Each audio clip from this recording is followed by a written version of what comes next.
Hey everyone, welcome back to Corporate Decoder, the place where we uncover the hidden stories in plain sight with a side of financial sleuthing. And guess what? July 31, 2025 is not just another summer day, but a day Mettler-Toledo International decided to spill the beans on their financial performance. It's like a yearly checkup, but for a giant company, and we're here to decode what all those numbers really mean for you and me. Are you ready to dive into the world of adjusted earnings per share and local currency sales growth? Well, buckle up because things are about to get interesting, and you know we love a good financial mystery, and if you appreciate getting straight insights from these corporate documents, make sure you're subscribed. We also have a Discord community linked in the description below, a place where we dissect these filings together in real time, so join the club. So what's the big deal about this Form 8K filing? Well, it's basically a company's way of quickly telling the world about important stuff that happens that's not already covered in their regular reports. Think of it as a special announcement. This particular filing is all about Mettler-Toledo's financial results for the quarters ending June 30, 2025. Mettler-Toledo is a big name in the world of weighing and measurement instruments and laboratory equipment. They're the kind of company that makes the precision tools used in everything from scientific research to food production to manufacturing. It's a pretty essential business, right? Especially when accuracy is key. Now let's get to the heart of it, the financial results. The company released a press release on July 31, 2025 with all the juicy details for the 3 and 6 month periods ending June 30, 2025. And they've included a copy of that press release with this filing. Here's where it starts getting a little more nuanced. Mettler-Toledo doesn't just stick to the standard accounting rules, they also use what they call non-GAAP financial measures. These are basically ways the company adjusts its results to show what they believe is a clearer picture of their ongoing business operations. Think of it like wearing special glasses to see the underlying performance without some of the one-off stuff. One of these key non-GAAP measures is adjusted earnings per share, or EPS, for Mettler-Toledo. This means taking their basic earnings per share and backing out things like special one-time tax items, the costs from buying other companies, and restructuring charges. They do this because they believe these items aren't reflective of their day-to-day performance. So while they report their official GAAP, they also give us this adjusted view to help us understand the core business. And this is a big but even Mettler-Toledo admits, these adjusted numbers have limitations. They're not a perfect substitute for the official numbers because they leave out things that are part of the real costs and impacts on the company's profits. For example, if a company buys another business that comes with debt and those interest payments are real costs, even if Mettler-Toledo adjust them out for this particular measure. Another important measure they highlight is adjusted operating profit.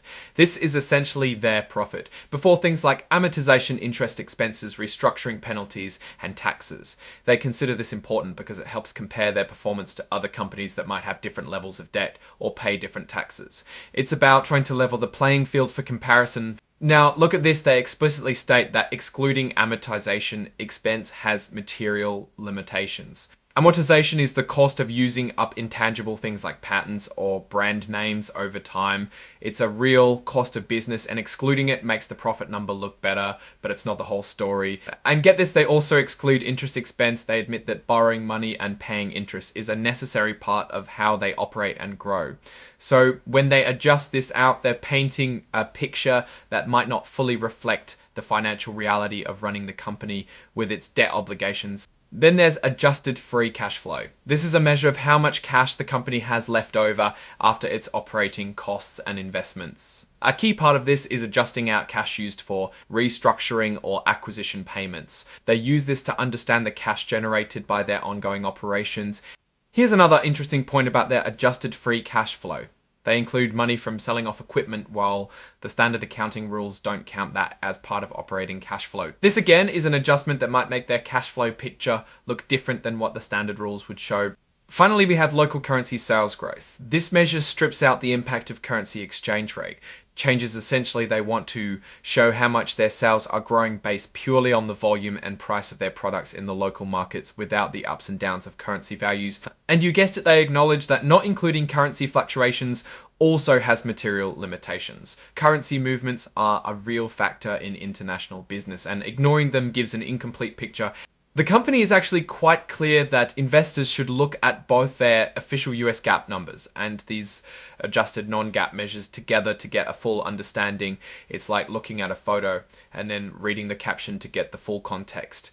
They're trying to be transparent about their adjustments and their limitations. And of course, the report concludes with signatures like this one from Sean P. Vidala, whose title is Chief Financial Officer. This basically confirms that someone in a high position at the company has reviewed and approved this report, and it's being officially submitted on July 31, 2025. So what's my take on all this? Mettler-Toledo is a solid company in a stable industry. They make essential tools for science and industry.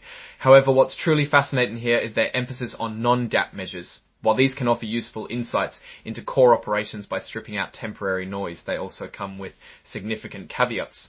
By adjusting out interest, amortization, and restructuring costs, they present a more optimistic view of profitability and cash flow, which is common in corporate reporting, but it's crucial for investors to remember that these adjustments don't make those costs disappear in the real world. The company does well to highlight the limitations of these measures because that's exactly what investors need to be aware of. If you want to be a smart investor, you need to look at the raw GAAP numbers alongside these adjustments, understand what's being adjusted out, and consider its impact on the company's overall financial health. Mettler's direction seems to be towards efficiency and growth through acquisitions, which their adjusted metrics likely opt to showcase, but remember to always look behind the curtain. Alright, that's our breakdown of Mettler-Toledo's July 2025 filing. What's your take on these numbers and what they signal for the company's future? Do you find non-GAAP measures helpful, or do you stick strictly to the GAAP numbers? Drop your thoughts in the comments. If this analysis was valuable, hitting that like button really helps. And subscribe for more deep dives into the world of finance. And don't forget to check out the Discord in the description. It's a great place to connect and debate these insights with fellow finance enthusiasts. Thanks for watching. See you next time.